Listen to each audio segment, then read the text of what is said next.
It's the How to Write Funny podcast. I'm Scott Dickers, and today I'm with Christopher Titus, writer, actor, and stand-up comedian whose act led to the Fox TV show Titus. So, Christopher, you're a very interesting personality in comedy. How would you define, your sort of niche or persona? Man, that's first of all, I don't think I'm an interesting person in comedy. I'm just another road guy busting his ass. I like to think of. I don't know. The only thing, I'm a great storyteller. I think I've been doing it 30 years. I think I can also find a really jacked up story. I can find the most evil, ugly thing that if you told it to somebody, they'd be, that's horrible. And I can find a way to make it funny, whether it's my mom's suicide or my dad's alcoholism and my mom and my sister. Yeah, the only one I haven't told a bit about. I mentioned it once, but it wasn't a funny way. I can't seem to find a funny way into my sister's suicide. I need a reason to explain it to her. I don't just go, hey, that's dark. Let me do some jokes about that. I always try to find a way in. I did a thing called the Landmark Forum years ago, and so I learned that basically we comics are preachers. We get an audience, and you can talk about your dick in front of 300 people every show, or you can actually try to make a difference on the planet. Now, as big as that is, funny first. I was funny first. But within the funny, if you can pick a subject matter that, okay, like my mom's suicide. A lot of people have been through that, and I've had so many people since Norman Rockwell come up to me and go, dude, without that special, I was going to kill myself. Norman Rockwell being your first Norman Rockwell's bleeding, special. yeah. Yeah, and same with Love is Evil, about my divorce. But I usually, my niche is, I don't know, man. I always wanted to mate the one-man show and stand-up. Comics, when I got this whole thing that I could actually do something better and different to me, something that inspired me, because after a while, so the question was, what's my niche? I'm a storyteller with a point, I don't know, without trying to beat on it, I don't know. What do you think? See, it's hard. Yeah, so to be honest, I'd say you're sort of like the trailer trash guy, the dysfunctional guy, right? Okay. And that's your persona. And the best personas, and I put you in this category, you didn't artificially cultivate it. You come from a lot of personal tragedy, a lot of dysfunction, and you just talk about it. Right. So let's talk about that. Now, here's my problem with what you said. Sure, go ahead. It stuck me. You ever had someone tell you something about yourself and it sticks you a little bit? When I think trailer trash guys, I think guys that are talking about fucking my sister and stuff like that. I always try to go to this weird. When we did Norman Rockwell, I wrote Norman Rockwell in 1995, and it was so at the time. Louis hadn't done any. I mean, it was just I was talking about my mom's suicide. I was talking about her mental illness. She was in and out of mental institution my whole life. Yeah, it was very groundbreaking in terms of just how personal and dark you were getting. But some clubs, there was a couple clubs that we'd call my agent and go, we don't want him back. Why? It's too dark. And I'm like, I fucking killed. And they would say, yeah, we got 4 complaints. And I came up with this thing where I'm like, okay, if I get 4 complaints a week, then I'm pushing it far enough. I'm not one of those guys. I think Stanhope is brilliant. But I really do. At the end of the day, I give a fuck about my audience. Yeah. Prince was brilliant, but he also wanted people to like what he did. He just wanted to push them further with him. And if you go any further, you're an artist and not an entertainer anymore. Yeah, there's a line from Purple Rain where he goes, only person digs your music is yourself. And you don't want to do that. You don't want to be the guy that's, your comedy is so fucking, there's some guys in San Francisco when I started that, brilliant guys. And they'd get on stage and didn't care about motherfucking an audience. They didn't care about it. Well, some people in comedy think that if you're somehow successful or pleasing an audience, that you're selling out or right. That you're dumbing it down. I'm not selling out, motherfucker. I'm selling. I think selling out is, it's so funny. These comics get this thing about edge now. They're like, yeah, man, I'm all edgy, man. You talking about, I just had a 5-minute bit on anal rape, and I just want to go, motherfucker, if Red Fox did it better in 1961, stop. Find the new way. And then there's guys that are just Patton. When Patton, if I want to be inspired about writing, I go back to Carlin, or I'll get out Werewolves and Lollipops from Patton, and I'll just listen to it. And Patton always reminds me that words are important, as Carlin does. Yeah, the writing with those guys is just tops. They really are. In specifics, my wife is a comic. She's been doing it 6 years. She used to run comedy clubs, so she's in comedy for 6 years. Then she started giving me jokes for Love is Evil, because Love is Evil is about her and my ex-wife, and she started giving me these jokes, and they were funny, and I was offended. I was because no, I'm the comic. Shut up. I'm using that joke though. but don't give me any more. And then she kept doing it. And I finally said, why don't you just be a comic? And so she started doing it, and she's been touring with me for 6 years, and I rode her ass. I said, you cannot be, we all know the guys who bring their wives on the road. And there's some that are competent, and there's some that are so incompetent. And she was in comedy. She booked comedy. She knows good comedy. Right. I said, if you suck, I will tell you. And I made her cry between shows a couple times. Oh, wow. Yeah, and now she's got to this place where she's doing a bit about, her mom got pancreatic cancer, moved in with us. She's doing this bit about, and she never once went down the blowjob path, the dick joke path. Because here's the thing. Anybody who's writing comedy, it is so fucking easy to go down that path. It is so easy. It is such a well-trod freeway. It is a 35-lane freeway going both ways. And yet, because generations keep turning over, there's a new crop of 18-year-olds who are like, oh, he's talking about dicks. And there's a new crop of 18-year-olds, a new crop. So it just keeps repeating this fucking cycle of, I'm talking about sticking my dick in her butt. And it just keeps repeating this cycle. And I think some of the alternative guys have evolved comedy to a bit. But at one point, parody of those kind of jokes becomes, when someone's doing those jokes and Nazi jokes and stuff, at first it was like this really cool thing. Now it's become, the comics that watch that successful have become a parody of the parody they were doing.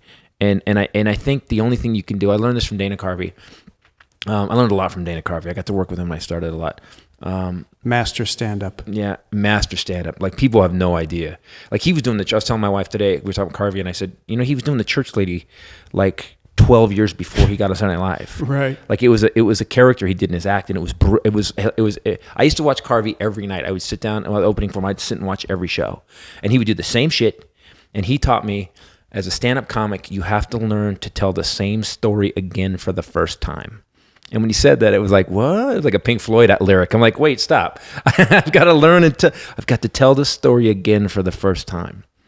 And he taught me how to see it again. Some of the acting coaches I got, they would say, see what you're saying. So now, instead of telling a story, I'll see what's happening again every night and different. And I think that's where I had a lot of problems at the beginning, because I was so scared of being on stage that I would lock down. And I would just fucking do the fucking joke I wrote, exactly where I wrote it. I would never change it.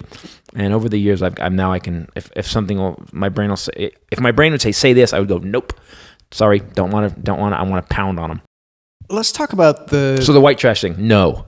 We were talking about. But I am totally fucked up. Well, I guess more the dysfunction than the white trash, because you're right. The white trash has other implications like inbred Southern, whatever. Right. That's right. Yeah. Whereas you're more about the Rust Belt dysfunction. Yeah. Alcoholism, domestic violence, mental illness, drug addiction. My mom was the opposite. My mom needed drugs, wouldn't take them. And so that's why she ended up crazy as shit. Yeah. Let's talk about that. As a source of your comedy, that was a shift you made in your career, a conscious shift where you said, I'm going to talk about these personal things. I threw everything out I can tell you the second I did it. I was, my buddy of mine's a doctor, and he's really just an amazing guy. And I hung out with this guy, and he lived this amazing life, driving like top of the line car, had this beautiful wife, great house. And and I met him doing comedy, and he was opening act in Chicago. And I come in one night, and he's the opening act. And I was like, how you doing, man? And as the headliner, you just fuck the opening act. The opening act. Your job is to abuse the opening act. You know that, right? You abuse the opening act until they're not the opening act anymore, and then they abuse the next guy, because that's how you pay your dues. Except this guy would just laugh. He would never get upset. And we were talking cars one night, the second night of the show in Chicago, and he said, I said, that new Acura NSX is 91. NSX is coming out. And he goes, oh, I got one of those already. I said, fuck you. You're the opening act. Like, fuck you. Yeah. I said, you suck my dick. And he goes, no, I have an Acura NSX in the parking lot. I go, you're lying. And he goes, let's go look at it. So we go look at it. We walk up to this white Acura NSX, and I go, open it. And boop, boop. And I'm like, what the fuck? And he goes, want to drive it? And he throws me the keys. I'm like, who the fuck is this guy? We get in the car, start driving the car, and I go, are you a drug dealer? That's the first thing I said to him. He goes, no, I'm a doctor. He goes, I took up stand-up comedy so I could become a better speaker about it. Like, he chose the hardest, most brutal profession to actually, where no one cares and no one gives you any quarter, just so he could speak better. So we became good friends. He kept talking about this thing called the Landmark Forum. I did it. It totally transformed my life. And I realized what I was doing. I was already 12 years in. I was headlining. And I realized I was just talking about bullshit. I was just talking about nothing. I had just bits. I had a bit about Reader's Digest drama in real life. You know, it was a funny bit, but it's how the drama is, this weird story. And there was nothing there on the table. It was just empty calories. And I got in the forum that if I could write about I could write about something that would make a difference. Fuck this. I don't want this to sound so big. This can't sound big. But I think Carlin would never have said it, but everything Carlin wrote about had a point to it. Yeah, and he made that shift too, because he started as a more traditional nightclub comic. Right. So did Pryor. Pryor walked off stage mid set and was like, "I'm not." Much more of a sudden change. Yeah. He was in the show. When did you get your epiphany? Well, I was on stage. He just said, "I can't do this anymore," and walked off. But that's what happened to me. I was getting to a place where, and I get that, I was doing the same shit I'd been doing, and you're on stage, and I would see the next bit that I used to love. Now I hated, was a piece of shit, and I could see it just on the train tracks heading to my mouth about to say it, and as I got there I would just say it and just fucking hate myself. Like, oh, well, I call it growing a tumor on my soul. I started growing a tumor on my soul. So I took the forum because I was irritated, and Marshall was getting irritated with me calling him and asking him for advice. He kept going, "Dude, you just had a fist fight with your dad. Take the forum." I'm like, "I'm not selling flowers in the airport. Fuck you." And he's like, "Take the forum, you idiot. Then you don't have to call me anymore." Take the course, really get what's possible. I threw everything out. I had about an hour and 30 minutes. I tossed it. And I wrote Norman Rockwell's Bleeding. And I wrote Norman Rockwell's Bleeding. And I was so scared when I wrote Norman Rockwell that the first night I did part of it, I was at Igby's in LA. And this is when I remember it. I went to Igby's, which was this tiny little comedy club in LA. And I had a guy from my acting class with me because I'm like, look, this is going to piss people off. I go, there's going to be some people that they're not going to go with this. The opening bit, I actually didn't use this bit in Norman Rockwell. I ended up using it in the last special. I wrote, "We need comedy to get rid of our desire to kill." It's this bit where you open and it just, the worst, we're here. I would walk, everybody walked on stage like this. "Hi, how you doing? You guys in a good mood?" I walked on stage going, "Do you people even know why you're here tonight? Do you think it's because you like paying $6 for a beer? No, we're here tonight because comedy gets rid of our desire to kill." And the audience was like, "What the fuck?" And now, you remember, this is like 1990, let me see, it was 95. So it was 95, so nobody was doing this. Seinfeld was the biggest thing in the world. Yeah, very straight, very... Yeah, and so I said, I go, because you don't need comedy after a good day when you wake up all bright and shiny. And it starts this 3-minute bit about... the worst possible day you can, and the end of it, the last bit, and it arcs, it builds to the end, and at the end of it, I'm standing over my boss, who's about to fire me. He's ordering a Mercedes on the phone, and I look down, and there's a letter opener, and you realize what it would be. You see a letter opener glittering on the desk, and you realize, wow, what it would be to be a serial killer. I get to make my own hours, I get to travel, and the light hits the blade as you lift it into the air, and just before you plunge it into his black corporate heart, he screams, "What the hell are you doing?" And you say, "I just need a good laugh." So it's this 3-minute nightmare. It's a good bit, and I know what's going to happen. And I rewrote it for Angry Pursuit. I rewrote it much better because I'm a better writer then. I rewrote it and did it. But when I did it that night, it was the weirdest experience I've ever had in comedy, and it taught me the most important thing about doing stand-up. I do this bit balls out. I know it's going to suck. I know beer bottles and shit are going to start flying at the wall, and I know I'm getting booed off. I go, "I just need a good laugh." And the fucking crowd went, bah! It was crazy. So I'm 3 minutes in, I get this monster applause break, and I have nothing else. And I've told this story before. I tanked the next 7 minutes. You just had the rest of your old material. I mean, I fucking tanked it. You're sitting duck. Yeah, it stopped. The audience went, "So, hey, everybody, so you ever, Reader's Digest, right?" Yeah, like, fucking holy. And I just tanked. And I'm not kidding. I tanked. And I get off, and my buddy Eric goes, "Oh, wow." He goes, "The first part was great." Because he didn't know what I was doing. He didn't know I wanted him there. Right. And I learned something. That was the night I learned. And I've talked about this, but this is the most important thing if you're going to be a comic or if you're going to write a story. You really can't just make up a wild story. It's got to be grounded in the truth. It's got to be, because audiences know. They don't know consciously. The audience is not sitting there going, he's not sitting there going, oh, wow, he's very authentic and truthful. This is very funny. It's the difference between them being being a little weird. Like that's not quite their joke. Yeah, you know, it feels real to them. When they laugh, they go, huh? Yeah, hey, guy was. Here's what you say. If somebody ever said about me, Titus, hey, he's all right. I'd be like, oh, I'm fucking up. I want them to know that we're telling the truth. So I just that night I walked out of the club and I just took all my notebooks and I just put them all away. And I started writing Norman Rockwell's Bleeding. And the first bit I wrote was about my mom's mental illness. And I did it unabashed. I wasn't trying. I put the fucking throttle down. I wasn't. So many. You can fuck an audience up if you try to pussyfoot around shit. If you try to PC something, you're fucked. You're fucked because they know you're uncomfortable with it. And because I had the forum, I was like, I was free. I didn't care. And my past was no longer my past. I didn't see the forum cleared. I was dragging around my mom was mentally ill, and I was dragging around my dad was abusive, and my dad was an alcoholic, and I'm a fuck up in school, and I was a DF student, and I was a loser. I knew I was a loser, and I took up stand-up comedy basically to tell people to show them, fuck you, which every comic does. Every comic is basically, anybody who wants to take this business on is to show I'll show you motherfuckers. It should just say, my card should have said, Christopher Titus, I'll show you motherfuckers, comedian. That's what it should.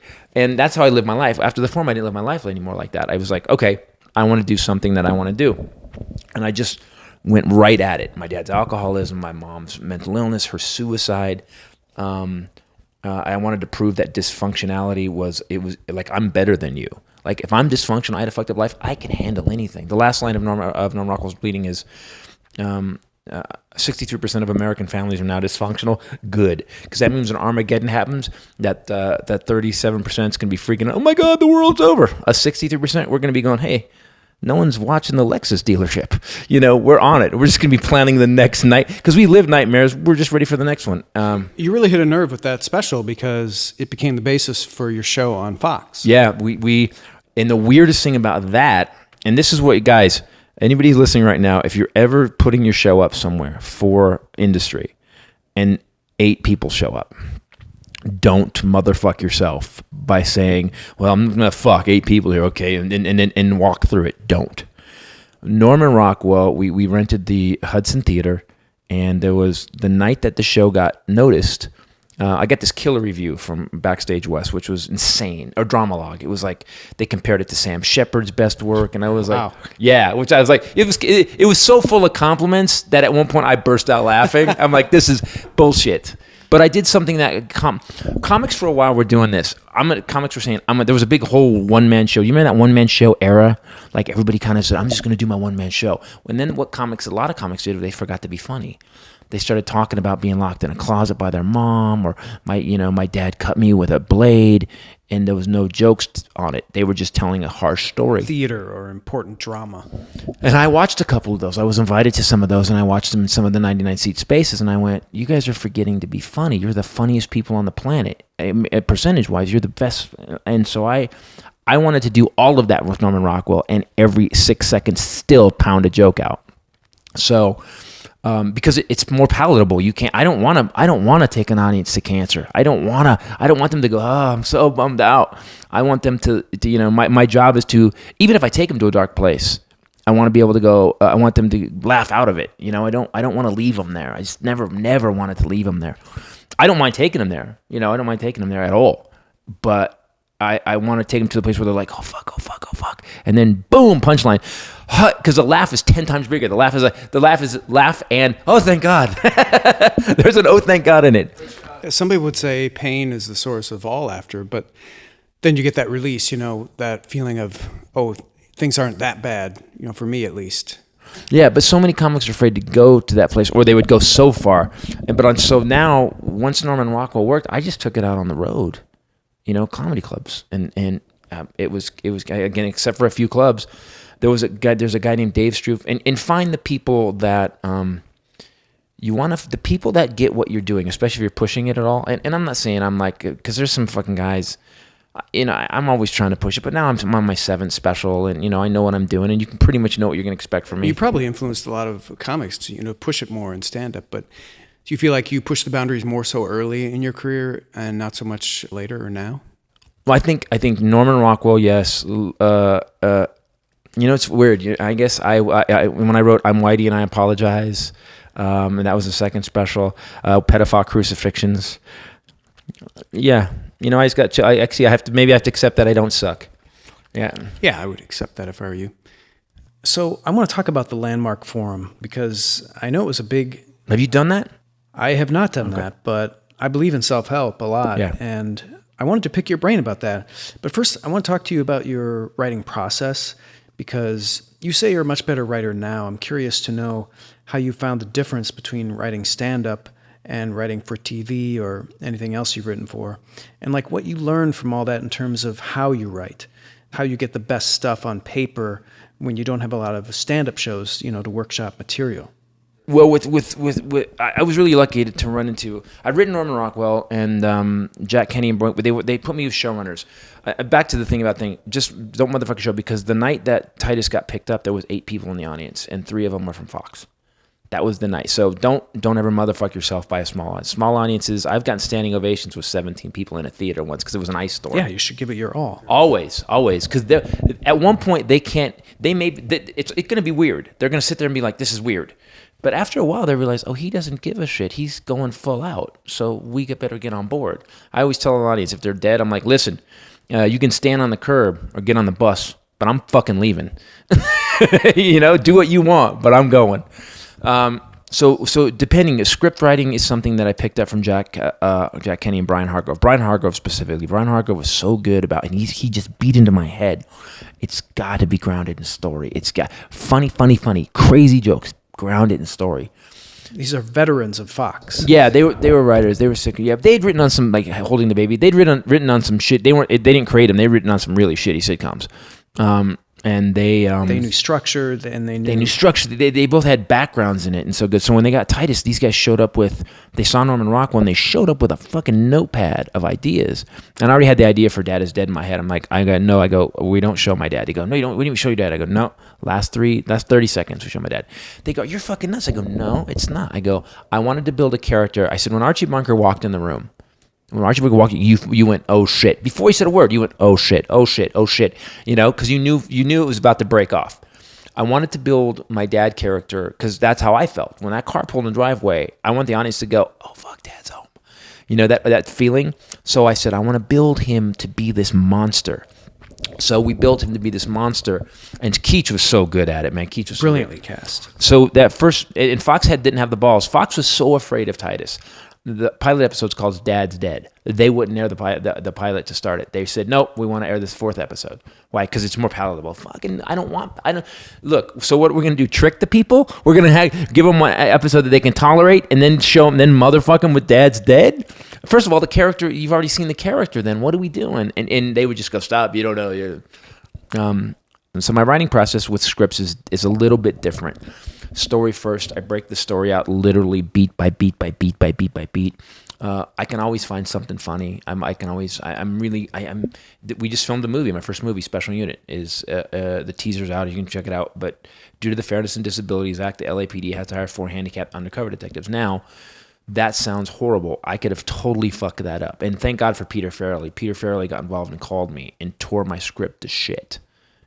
My original script, I could say he blowtorched it. He blowtorched it. All for structure. Story. I'd written kind of a. Basically, I'm Nick. I play Nick Nolte's mugshot in the thing. I'm the worst cop in LA. And my ex-girlfriend is now the mayor of Van Nuys, and she's making me take these on. She hates my guts. I hate her guts, and I'd written it really kind of Austin Powers-y. Like I wanted to put as many handicapped people in as possible because Hollywood talks a lot about them, but they don't do it, except for the Farrelly brothers. Farrelly brothers always put them in. Right. So what happened was Michael and Ronan, who's out of his mind, he's got CP, he's a comic. He got Jackie Flynn to give Peter Farrelly the pilot we did in 06, and out of the blue, I get a call from Peter Farrelly. And he says, hey, man, how you doing, Pete Farrelly? I'm sweating. I'm like, oh, shit. Why are you calling me? He goes, I saw the pilot, and he goes, what are you doing with this? He goes, I heard you're making a movie. I said, yeah, we're making a movie that no one would finance, that I put a third in. I had 2 investors. And he said, can you send me the script? I'd like to see what you're doing. And he goes, I have some experience with it. And I go, yeah, you and your brother, the only people in Hollywood that's even Is he still working with his brother, or is it just him? I think they do their projects together and then projects not together. So he's such a nice guy, and the weirdest thing too. So I sent him the script. He calls me again, no tonal change at all. Hey man, hey, this is really funny. Hey, can I call you in a couple days? I'll just call you at noon. I'll give you a note session. I said okay. So it calls me at noon. I'm like, I got my little notepad and I got my computer out and I'm Peter Fairley. And I go. So what do you think? And he goes, well, page 1. He fucking starts on page 1, dude. And he went and he took out sequence after sequence. He said, I didn't used to be able to listen to someone else giving me notes. I didn't used to be able to listen to it. But anybody who's dumb enough to not listen to Peter Farrelly give you notes on a comedy, this is Kingpin. So I was like, whatever he said, I'm doing. I actually, before the phone call came, I said, whatever he says, I'm doing. At one point he said, because all the bad guys were disabled too, he goes, if you're trying to show these disabled people as competent as we are, he said, why are they taking down disabled criminals? Why aren't they taking down real criminals? And it was one of those epiphany moments where I was like, oh, fuck. But I had to call some disabled actors and go, hey, man, I don't have a part for you anymore. The sequel, okay?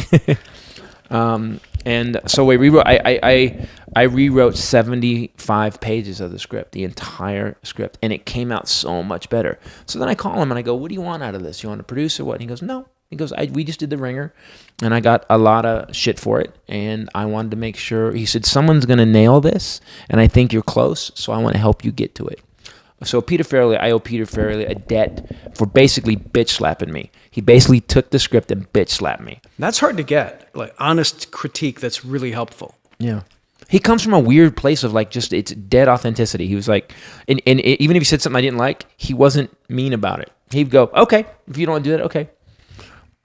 Yeah, so your process of writing, it sounds like you're a guy who just digs in his heels and gets to work. So pound it out, yeah. Are you just fueled by caffeine and you keep writing obsessively, or do you sort of hem and haw and need to get into a zone and need to get through it in a certain way? Do you know I'm a huge fan of and they're icons, Springsteen and Prince. They're the hard workers, man. My dad always said that, you do your fucking job. Just shut up, do your fucking job.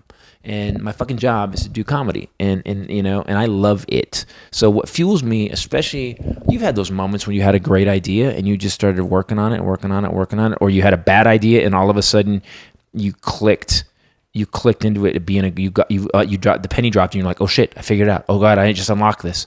And then you write for 3 hours and you look up and the sky's going blue and you're like, you're like, oh shit, those are the days. But sometimes you have to write through those, the shitty parts. Leno told me once years ago, I listened to people. I would ask people, I would go, hey, nice to meet you. Give me your one thing about comedy. Give me your one thing about writing. And that's great. Leno said, he goes, hey, you guys, Leno said to me one day, oh no, I heard this from Kevin Rooney. Leno said to him, Kevin Rooney told me, Jay said that nobody gets funny in Los Angeles. Nobody. He goes, if you're a comic in LA, get the fuck out of there and get on the road. Why? Because you're in LA, you're doing your same 7 minutes, you're with a bunch of dickheads in the back are laughing, and you're trying to make the comics laugh, you stop making the audience laugh. So I didn't even work LA. I just got on the road. One year I did 48 weeks on the road. Then Leno said, so many comics don't do their homework. They don't do their homework. They do the same shit over and over and over again, and they're not writing. They're just not writing.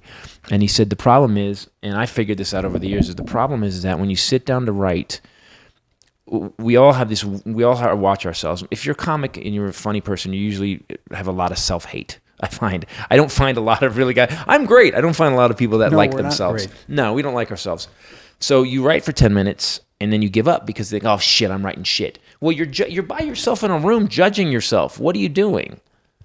No one gives a shit. No one's ever going to see it. So what I do is I gave myself, after I did the form I give myself permission to suck.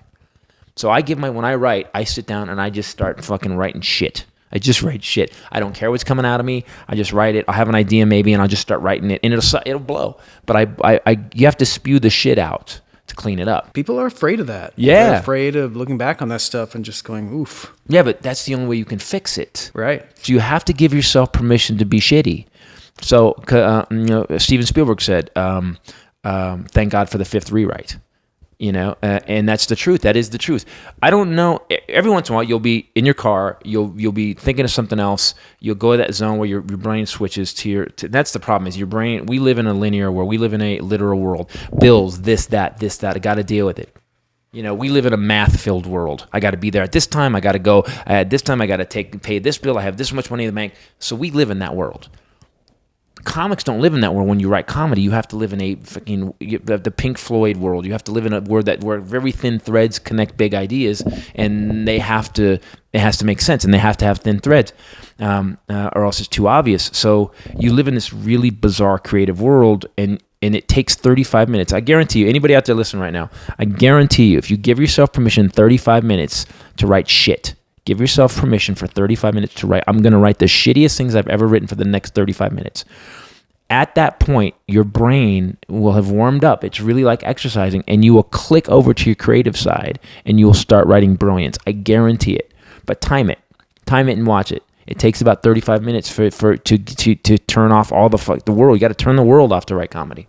That's almost exactly what I advise people to do. Mine is 30, but Yeah. it's true. You have. I'm not as smart as you. No, I think a lot of people, it takes them several days of doing the 30 minutes because maybe they're not used to being prolific, or they just haven't unblocked their brain, to find all that stuff that's just bursting to come out. I just find it my job. Comics that do this.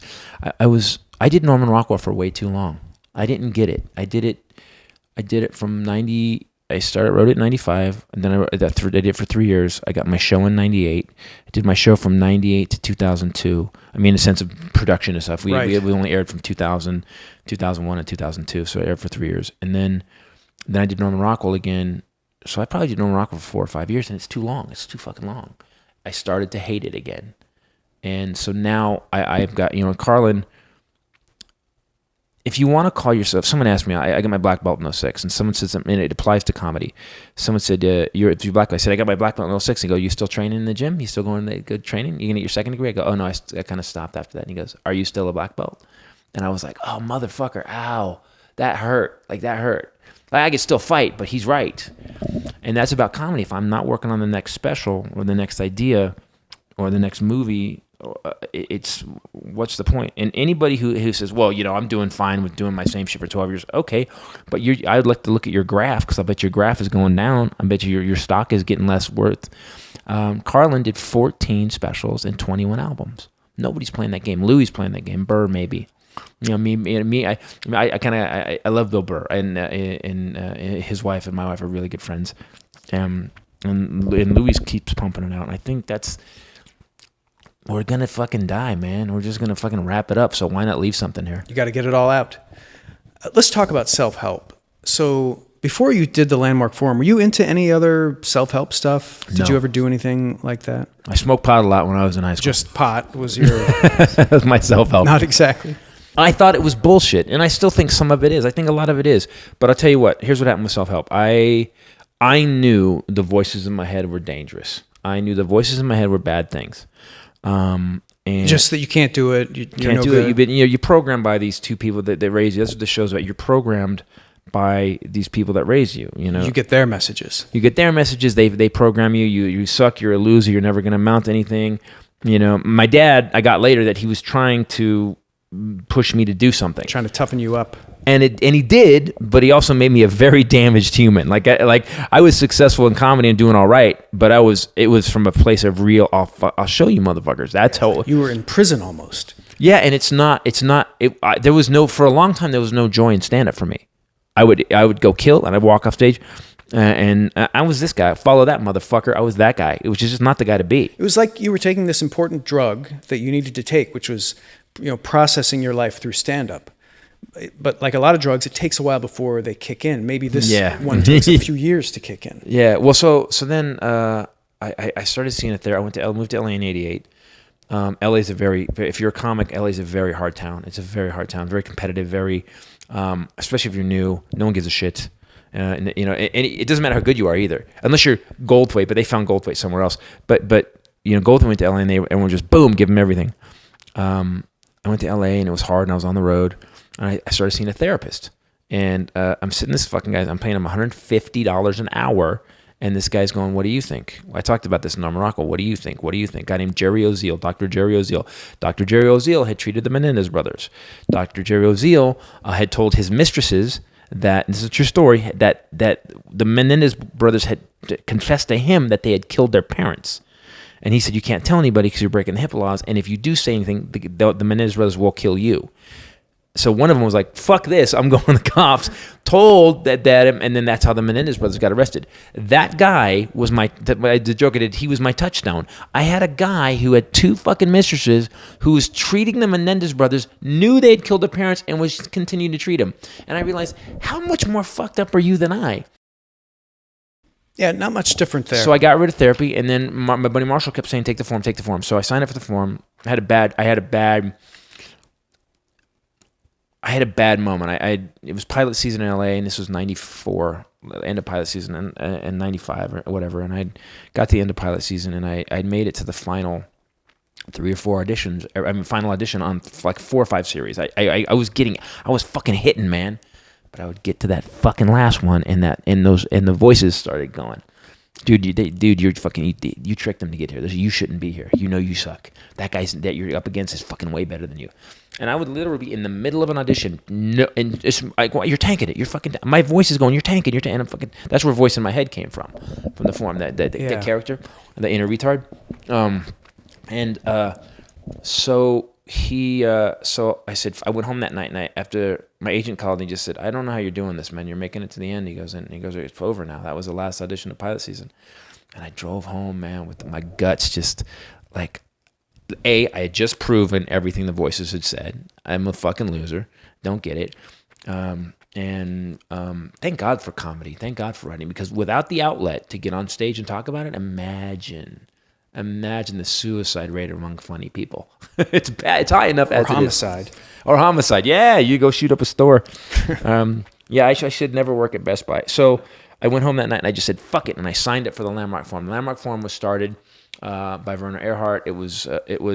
It used to be Est, and they keep making it better and better and better. And all you do is sit in a room with 100 people. And I'm not even selling it because I don't get nothing. Is it less cultish now? Because part of the cult reputation. It's not cult at all. It's a fucking class. It makes me laugh. I think part of the. Do I seem cultish to you? Part of the reason why people labeled it as a cult early, I think, and maybe why they keep changing the name, is because everybody who took it was spending way too much effort just trying to convince everybody else to take it. Well, here's why I want everybody to take it.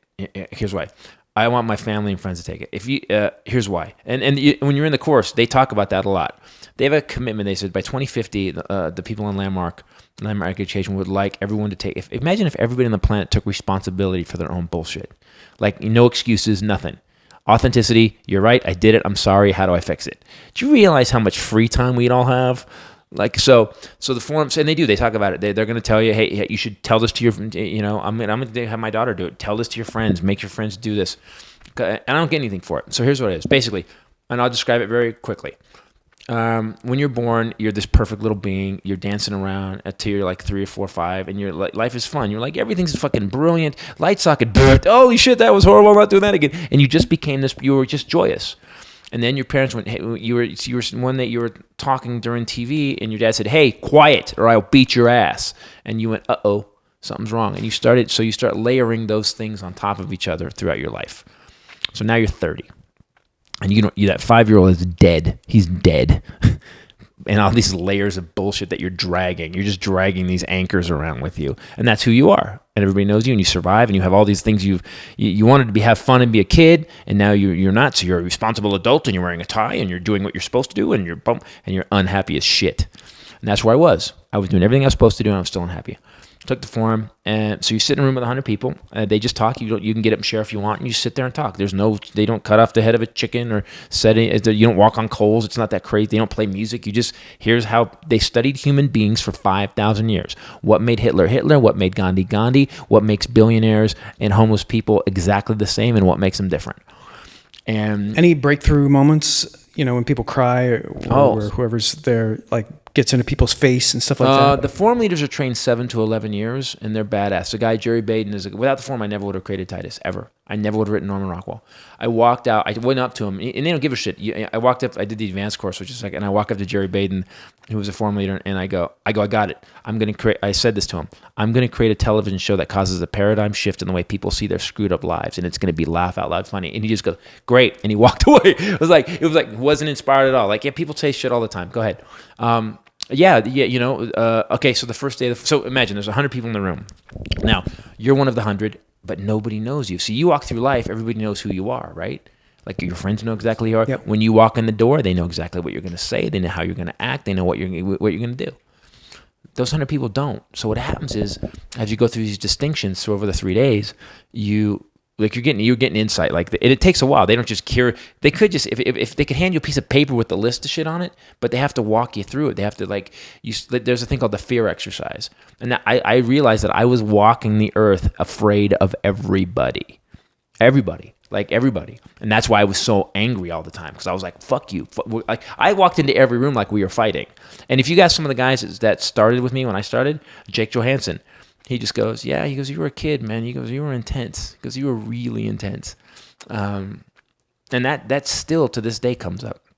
So now you're in that room for 3 days, and you're in there for 12 hours a day, and you're just talking about stuff. They're talking about fear. They show part of the meaning of life and stuff. In the context they present it, it's pretty interesting. And by the end of it, you've cleared all your bullshit, and you're back to that 5-year-old, and you actually get to enjoy life again. You actually come out going, I can do anything. Anything's possible. And that's where Norman Rockwell came from. That's where my TV show came from.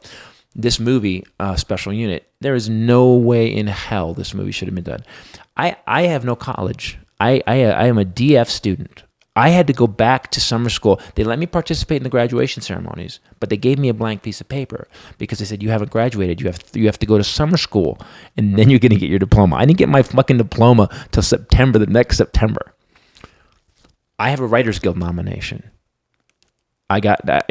Everybody loves Raymond Beatus. But I wrote an episode of Titus called The Pendulum, which I was in. In the whole episode, I'm in a coma. I had a car wreck. I'm in a coma.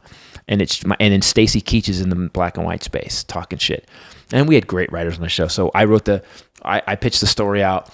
We all fixed it, and then we all, wrote. Then I don't like gang. We'll talk about writing in a second. So anyway, so the forum inspired it, and now I have this. We pay all this money for guitar lessons. We pay all this money for acting lessons. We pay all this money for go to a writing class. But there's no class for life. The forum is a class for life. At the end of the forum, anything is possible. A buddy of ours, my wife's trainer, she just took it and she started her own vegan food business to heal people. So you come up with these ideas that light you up and actually help change the planet. So when you see my shows, it's not a cult. I just want to make. If I have this ability, why not use it? Why not use it for good? Why not? I don't want to be Lex Luthor of comedy. People are weird about self-help, for good reason. They don't want to take a class or read a book put out by somebody who, knows the best way to be. Maybe they think that's insulting. Yeah, but we all trust NASA to send a fucking rocket to space. We get a bunch of engineers in a room, and we go, okay, these guys are smart enough. Yeah. So imagine a bunch of really smart people got in the room and figured out. What did Gandhi do? Well, Gandhi didn't give a shit what anybody thought. Gandhi just kept going. Gandhi said, I said it, and if you're Norman Rockwell, you can see, if once you take the form, you watch my specials, you'd be like, holy shit, he's stealing like a motherfucker. Gandhi said, all right, the Hindus and the Muslims are killing each other. I'm not going to eat until they stop. Really? You're swinging a big bat there, little guy. Wow. Wow. Hey, everybody, the joke I do, which used to make my wife laugh really hard. I go, hey, everybody, stop the war. Gandhi's tummies are rumbling. and yet it worked. Martin Luther King, we're going to march and keep marching. They're going to beat us with sticks. They're going to shoot us with fire hoses. We're just going to keep marching. And yet someone had to go, excuse me, is that the whole plan? We're not doing anything. We're just going to keep walking and beating. Can I go? So the forum was groundbreaking for me, and everybody I done the forum twice, and I did the advanced course 3 times. And one day I realized, because I was still living and I'm a loser, so I had to keep taking it, and I realized, oh no, I got this, and hence evidence, and now Special Unit's coming out. So what is the current state of the project? Are you trying to find a home for it at a studio, or? No, we're editing it right now. We're editing. It's really funny. No, we're editing right now. I got 2 investors and myself. We shot it. Billy Gardell's in it. Cynthia Watrous is in it. I rewrote the script with Peter Farrelly's direction. Directed it. Shot my first movie. Yeah, I was on Titus. I was on the set all the time. It's interesting when you get someone who wasn't part of the writing process, takes your baby and starts to shoot it. Because you realize, they don't know why that's funny. And they would set cameras up in the wrong place. And I'd have to walk over and go, no. The funny is where the flame shoots past his face. You're shooting it. You can't, it's not funny if you don't. Comedy has helped me think visually because you have to do stuff on stage. So that's how it's easier for me to write scripts. Christopher, you're so full of great advice for comedians and comedy writers.